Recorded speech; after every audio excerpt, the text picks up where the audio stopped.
Satu ruang yang kamu nggak boleh cemburu di sini dan nggak boleh ngelarang aku untuk aku ketemu sama Zack, sama Mika bertiga, spending time posting mereka. Pokoknya itu nggak boleh nih, itu boundariesnya di situ gitu. Energi apa gitu, collaboration. Pokoknya tempat les narinya itu ada kok. Terus ini adalah pementasan pertama. Oke. Pertama bagi les ini. Bukan tempat les, bagi atau bagi Mikanya. standby. Wait. Terus kalian di sosmed. Aman? Ya, rolling. Aman ya? Oke, Kak Nafa, mungkin ini gimana Kak Nafa mengenai postingan Kak Nafa nih yang kemarin Ah, rame nih sama mantan yang menghadiri acara anak berdua, ini gimana sih tuh acara apa sih, mungkin Kak Nafa boleh? Iya, jadi itu adalah acara pementasan di apa? Jadi Mika itu les dance, ada di satu tempat les dance namanya NRG. Terus itu adalah pementasan pertamanya Mika. Kita sebagai orang tua begitu bangga dong, karena anak kita itu udah latihannya 3 bulan loh itu. 3 bulan berturut-turut, nonstop. Akhirnya kemarin pementasan di apa tadi itu namanya? Kemarin itu di gedung apa gitu, aku lupa. Terus aku sama Zack datang support gitu. Oh, Mika seneng banget sampai nangis gitu kan, karena pementasannya ternyata sukses gitu. Oke, ini memang dari awal pisah gitu memang harus selalu, maksudnya ada momen bersama lagi Of dengan mantan atau course, gimana? iya. Jadi momen bersama mantan itu udah menjadi hitam di atas putih. Jadi momen bersama mantan itu diharuskan karena aku punya anak sama Zack. Jadi buat aku tuh anak nomor satu, supaya dia itu tidak kehilangan perhatian dari bapaknya atau kehilangan perhatian dari kedua orang tuanya. Kan harus komplit, nggak boleh satu-satu gitu. Nah, pada saat aku sama Zack bersepakat untuk selalu memenuhi kebutuhan Mika yang itu, anak itu tetap akan merasa dia orang tuaku dua-duanya kompak, dua-duanya sepakat untuk menyenangkan. Kan kadang-kadang biasanya kalau kita ngelihat teman kita banyak banget yang nggak bisa duduk satu meja sama mantan, atau mungkin ada boundaries, terus jutek-jutekan, tetap keep on bahas tentang masa lalu, terus mengungkit masa lalu. Jadi masih ada ngeganjel yang nggak enak yang akhirnya kelihatan di depan anak, yang akhirnya membuat anak ngerasa kok gue awkward ya di sebelah orang tua gue gitu kan.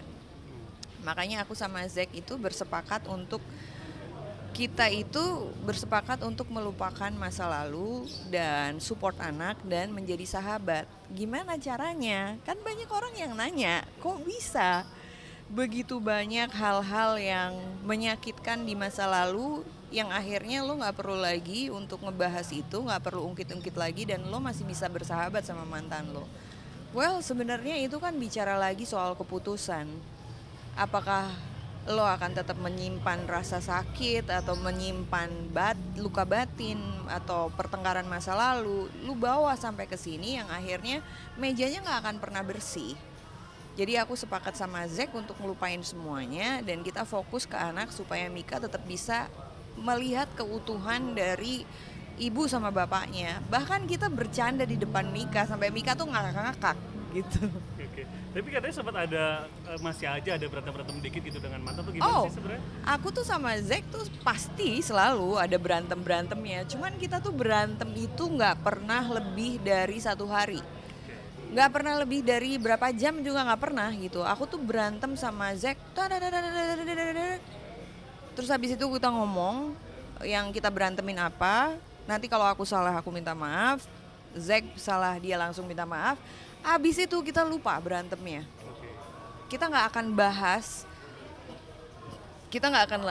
lagi berantem itu, dan kita bakal lupain soal berantem karena menurut kita apa yang kita bahas yang berantem itu udah selesai dan nggak perlu dibahas lagi karena udah ada solusinya. Gitu aja. Dan setelah berantem itu kan tetap bestian nih. Oh bestian banget. Tapi bestinya dalam artian gimana nih? Sedekat apa mesti dengan mantan gitu? Oh aku sama Zack itu bestie banget, benar-benar kayak udah kayak teman, kayak sahabat. Kita ngobrolin apa aja, bahkan kita ngobrolin siapa yang lagi deket sama dia, siapa yang lagi deket sama aku, tipenya seperti apa. Dan Zack itu kan kadang-kadang suka overprotect gitu kan, jadi dia pengen tahu cowok macam apa yang deket sama gua gitu. Aman apa enggak, dia itu player apa enggak, bajingan apa enggak. Zack itu ini banget, concern banget soal hal itu, dan dia tuh benar-benar kayak perhatiin kalau soal itu. Oke, berarti sudah ada curhat-curhatan mengenai Oh banyak pasangan masing-masing? pasangan masing-masing. Berarti sudah punya pasangan masing-masing nih berarti Oh kalian? kalau pasangan beneran aku nggak punya. Masih deket-deket aja sebenarnya, deket-deket aja. Karena kan kita boleh deket sama orang banyak gitu kan. Jadi kayak aku tuh orangnya di umur aku yang sekarang ini lebih picky sih. Oke. Ya lebih memilih siapa yang deket sama aku. Terus obrolannya tuh di mana, sejauh apa. Terus apakah ini bisa disebut dengan hubungan atau tidak, apakah ini disebut sama pacaran atau tidak gitu. Karena buat orang seumuran aku, aduh udah enggak lagi berpikiran soal perasaan nomor satu gitu. Tapi apakah eh gimana ya, aku agak susah sih ngomongin. Karena aku udah nggak begitu yang memikirkan oh harus kepayang-payang jatuh cinta yang kayak gitu-gitu, udah nggak. Udah enggak. Tapi tadi kan bilang lebih picky. Ini memilihnya tuh kategori tuh kayak gimana sih mungkin untuk Iya Mbak karena Nafa kan sendiri? banyak yang kayak aku deket nih sama cowok seumpamanya, oh ternyata dia masalah kalau aku masih punya hubungan baik sama Zack gitu. Terus aku deket nih sama seseorang, oh ternyata dia punya masalah lagi kalau aku deket sama Zack gitu. Jadi keep on apa masalahnya di situ-situ terus, bahwa banyak sekali orang yang nggak bisa terima kalau aku masih baik sama Zack gitu. Oke. Berarti mungkin kedepannya kalau yang lagi deket sama orang, apakah itu menjadi syarat gitu untuk Iya, mengerti? iya. Aku selalu kasih syarat. Jadi setiap kali aku deket sama seseorang, aku selalu ngomong dari awal bahwa ada satu ruang yang kamu nggak boleh cemburu di sini, dan nggak boleh ngelarang aku untuk aku ketemu sama Zack, sama Mika bertiga, spending time, posting mereka. Pokoknya itu nggak boleh nih, itu boundariesnya di situ gitu. Dan Nah, apakah oke? kalau pertamanya, karena mungkin suka kali ya. Pertamanya mereka akan bilang, nggak masalah, aku nggak bakal cemburu apa segala macam bla bla bla bla. Tapi at the end of the time pasti jadi masalah. Gitu. Ya udah, kalau mau putus putus aja. Tapi itu menjadi suatu hal yang mungkin agak bisa dikatakan menghalangi kamu begitu dalam berhubungan atau gimana sih? Apa Kenapa? itu menjadi suatu hal yang jadi menghalangi kamu memulai hubungan baru atau gimana sih Kak? Sebenarnya kan Beda sih ya. Kalau menurut aku itu kita punya anak masalahnya. Anak ini kan generasi ya. Bagaimana kita mau mengorbankan anak hanya karena kita mau pengen punya hubungan sama seseorang. Harusnya kan kita sebagai orang dewasa yang mengorbankan perasaan kita untuk bisa meneruskan generasi ini menjadi generasi yang benar-benar mateng, yang benar-benar baik, yang benar-benar berhasil ke depannya. Tapi kadang-kadang banyak orang tua yang tidak paham bahwa ya gue harus menjaga perasaan pasangan gue gitu kan. Tapi sebenarnya kan kita harus menjaga perasaan anak kita terlebih dahulu daripada kita harus menjaga perasaan orang lain gitu. Jadi aku selalu berusaha untuk ngomong baik, bahwa walaupun kebanyakan orang nggak percaya gitu kan, istilahnya nggak mungkin lah lo masih bisa kayak gitu sama Zack kalau nggak ada perasaan. Kan banyak orang pasti mikirnya kayak gitu, pasti Nafa nih mama Zack pasti masih ada perasaan. Gak ada. Beneran. Kagak ada sama sekali. Zack itu kayak aku sama pacarnya Zack aja ngobrol di telepon gitu. Jadi nggak ada perasaan. berarti bisa dikatakan juga Bang Zack itu udah punya pasangan, Punya. udah punya dan hubungannya baik-baik aja dengan Kak Baik. Nafa. Baik banget. Oke. Kak Nafa juga kan sempet di status bilang kayak menantang semua orang deh gitu buat deket sama mantan gitu. Ini gimana Kak? Apakah memang karena kondisinya kayak udah kayak jarang gitu orang tuh kalau udah mantanan malah kebanyakan kan jauh-jauhan atau gimana sih Kak Iya, sebenarnya kalau sebenarnya kan anak-anak? gini, sebenarnya ini terlihat dari apa yang terjadi di sekitar aku aja sih.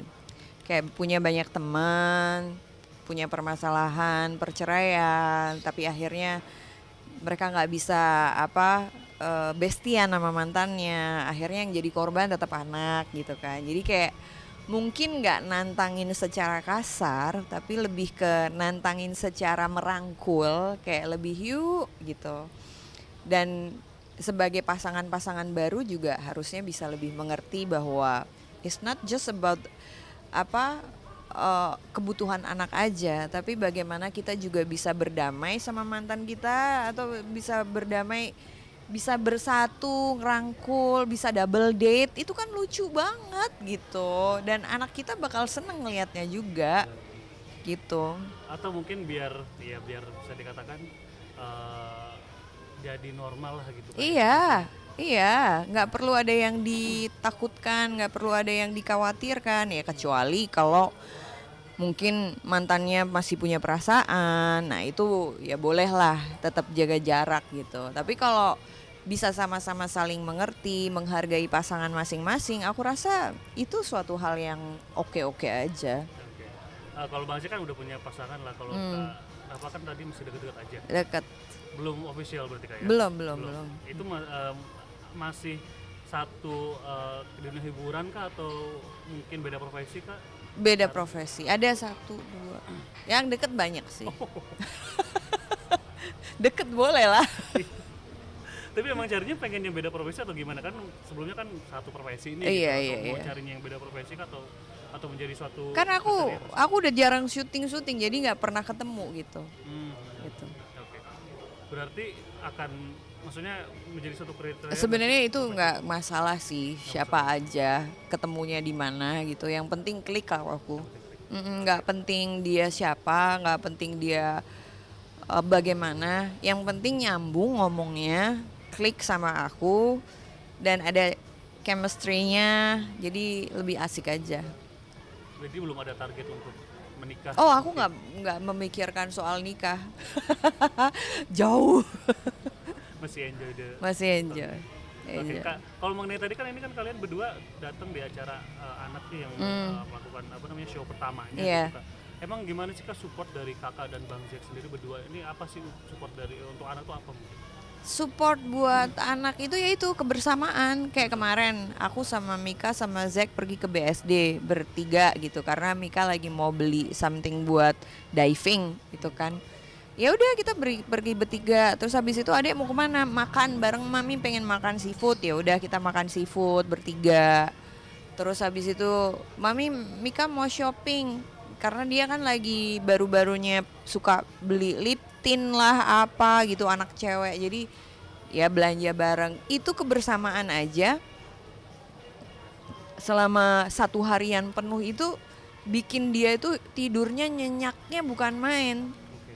Raut mukanya tuh berubah, ekspresinya tuh berubah, boboknya lebih enak. Pagi-pagi Mika tuh kalau bangun karena merasa kepenuhan secara roh ya, merasa penuh secara hatinya penuh, pikirannya penuh, dirinya dipenuhi oleh keberadaan ibu sama bapaknya. Pagi pas waktu dia bangun tuh kayak mukanya berbeda, lebih cerah, lebih ceria, lebih happy gitu. Cita-cita Mika itu sebenarnya apa sih Kak cita-citanya Mika? Dia itu sebenarnya pengen dia pengen punya restoran khusus animal gitulah, animal friendly restoran. Dia pengen jadi baking, pokoknya punya kayak bakery gitulah gitu. Terus dia pengen jadi K-pop idol. Oke. K-pop idol. Oke, berarti kan istilahnya juga apa Mika itu pengen terjun ke dunia entertain gitu. Nah, Iya. itu Kak Nafa sendiri kan yang Aku udah sebenarnya nggak suka dia terjun ke dunia entertain. kenapa Kak? Ya asal jangan di Indonesia aja. Tapi sebenarnya dunia entertain semuanya keras ya gitu. Cuman kan kalau semakin gede kayak begini, semakin kita mau larang pasti jadi pemberontak ya. Jadi ya ikutin aja selama ada boundaries, ada apa batasan-batasan yang mesti kita terapin ke anak gitu. Oke. Mika sendiri berarti masih sering ketemu dengan Bang Zack dan masih sering curhat-curhatan juga mungkin Masih lah. mengenai kegiatan Mm, mm, hari-harinya. Iya. Oke, dan kemarin pas setelah lagi show pertamanya Mika itu mungkin tanggapan dari Bang Zack itu apa sih? Apakah bangga atau seperti apa? Bangga dia, karena kan kemarin-kemarin dia syuting film sama web series kan, 1 bulan lebih, jadi nggak ketemu sama Mika. Dan aku tuh nggak pernah boleh ngeliat pas waktu Mika latihan. Jadi pas waktu kita berdua ngeliat, gayanya udah bener-bener keren banget. Aku sama Zack tuh yang kaget gitu, anak kita kok bisa ngedance sampai sejauh itu ya gitu. Oke. Gerakan-gerakannya. Oke. Ini kalian berdua kan bisa dikatakan masih terlihat kompak lah, udah mantanan dan banyak juga yang kayak ngarep balikan. Ini gimana? Kapan gak didarikan apa nih? Nah itulah ya, netizen itu lucunya bukan main. Iya pasti mereka pasti balikan nggak apa-apa sih. Maksudnya doa mereka itu biarlah menjadi doanya mereka. Ya kita kalau kondisi aku sama Zack sekarang ini ya nggak mungkin balik gitu karena ya udah nggak ada rasa, udah nggak ada perasaan gitu. Udah bener-bener wah lu tuh sama gue udah kayak bestian aja, udah nggak ada feeling kayak gimana. Kan kadang-kadang netizen suka emang itu nggak gemeteran ya, perasaannya nggak deg-degan ya apa segala macam, kan suka kayak gitu tuh netizen. Bohong banget kalau nggak ada perasaan gitu. Padahal emang nggak ada, beneran nggak ada. Oke. Nggak ada. Kalau Bang Jack ada tanggapan nggak? Mungkin kayak cerita ke Kanava gitu. Apa? Mengenai yang balikan gitu, Bang Jack pernah cerita ke Kanava nggak sih soal ini gitu? Saya kayak netizen masih komentar gitu. Pasti kita suka bahas-bahas, ketawa-ketawa gitu. Kadang-kadang suka dia bilang siapa tahu kita nanti balikan. Ya aku kan nggak tahu ya, itu Tuhan semuanya. Aku bilang gitu. Udah jalanin aja dulu. Kamu nikmatinlah ayang-ayangmu. Urusan kita mau balik kayak mau enggak, kita serahin aja sama Tuhan. Aku bilang gitu. Oke, siap. Terima kasih banyak Kanava. Sama-sama. Yeay. Oke. Kanava, aku mau ini bestinya Kanava si Cita Citata. Boleh nggak, berani nggak kayak menanggapi sama Didi? Nggak, udah nggak apa-apa kalau gitu. Sebenarnya agak takut juga sih gue kalau kan pacaran. Kita susah ke Cita Citata. Ya makanya privasinya si Cita kan, kita pun juga nggak enak gitu kalau mana yang udah kelihatan di Instagram udah. Iya tapi dia kayak masih belum mau. Ya kita masih pengen cari nih kemana dia gitu cerita karena sekarang udah mulai agak susah ya cerita. Iya. Oh ya WhatsApp tuh kamu ya? Oh siap. Oh enggak, itu WhatsApp aku. Oh Iya. boleh lah nanti Kak, iya bener kalau mau ke Jawa ya. Jawa boleh undang, kita pasti tayang.